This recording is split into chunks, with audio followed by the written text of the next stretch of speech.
here we are. Hope everybody's having some good food. I've been looking forward to this for quite some time.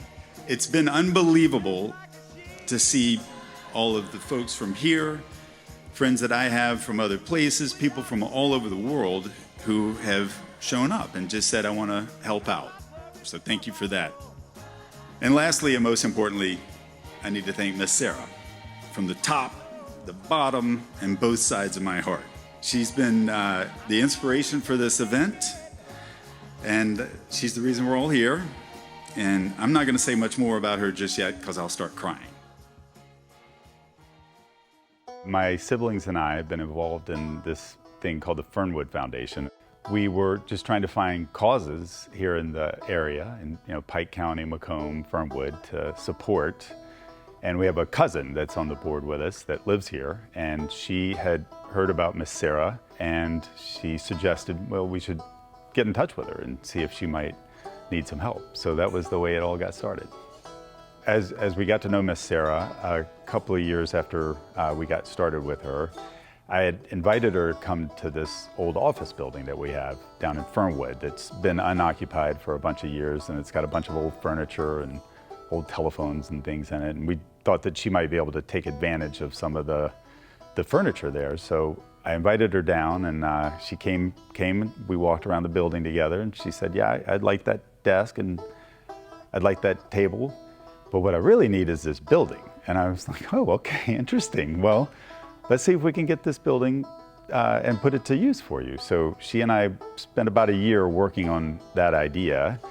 And for a variety of reasons, that idea just didn't pan out. It wasn't the right facility, and there were some other complications. And so I thought about it, and I was like, well, she needs a building, so let's see if we can figure out another way to get that done. And she told me that she has this parcel of land. There's nothing on it right now, and she wanted to perhaps use that for a building. And I knew a bunch of my family were going to be here in Macomb for a separate event, and just thought it might be fun to kind of bring a fundraising event together with the fact that we were all going to be here, and we knew that Miss Sarah had a very, very important project to get done.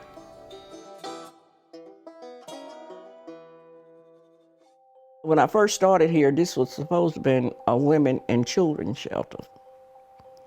But my son told me, he said, Mom, it's more homeless men than it is women and children. What you really need to do is start a men's shelter. My son is a truck driver. He owns a trucking company, and he drives all through the country. And he told me, he said, I see men that don't have anywhere to go. He said, and it's so many under the bridge. He said, walking the streets, out in the streets, living in the street. My thing is, you never know where you're going. You know where you've been. And so many times you look at people and you never know their story. You only see them on the street with a backpack. And I think about when the weather get bad, when it's cold, where they gonna go? When they get wet, when they get cold, they have to keep those same clothes on. And a lot of people that are homeless, they're there for different reasons. All of it is not because they don't want to work. Some may think that's the problem, but all of it is not because they don't want to work. I've had over 300 people that's been through here. And they all pretty much got different stories. Stories that you wouldn't imagine. Because I think about it, I never in my life been hungry. I never in my life had to wonder where I was gonna sleep. I never in my life not had a bed to sleep in. But you think about them. Some people hadn't had a bed to sleep in years. A lot of times we take things like that for granted. But what we got to realize is we know where we are today, but we don't know where we're going tomorrow.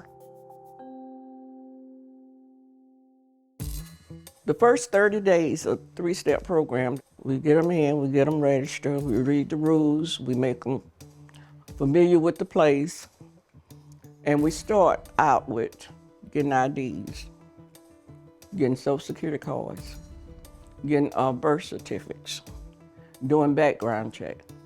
Some never been to a doctor. Some never been to dentist.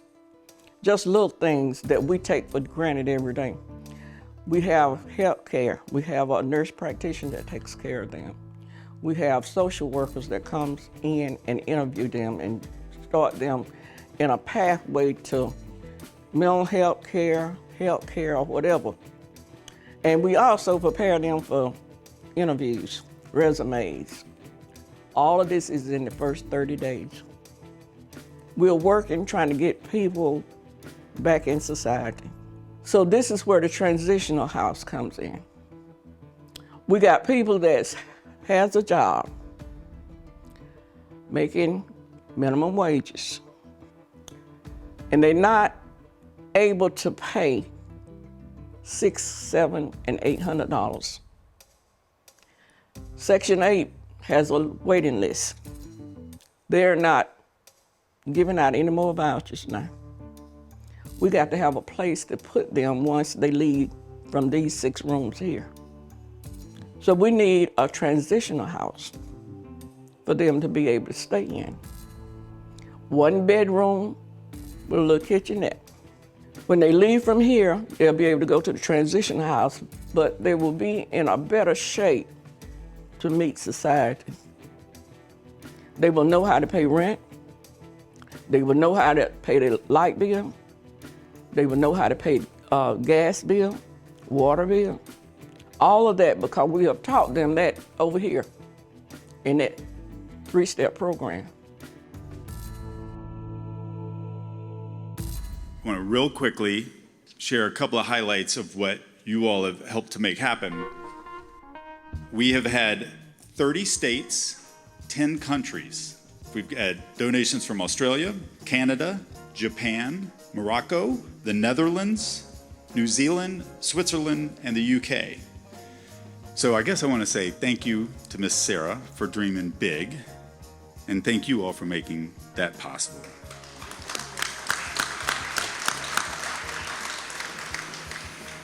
I'm blessed to see all of you here tonight.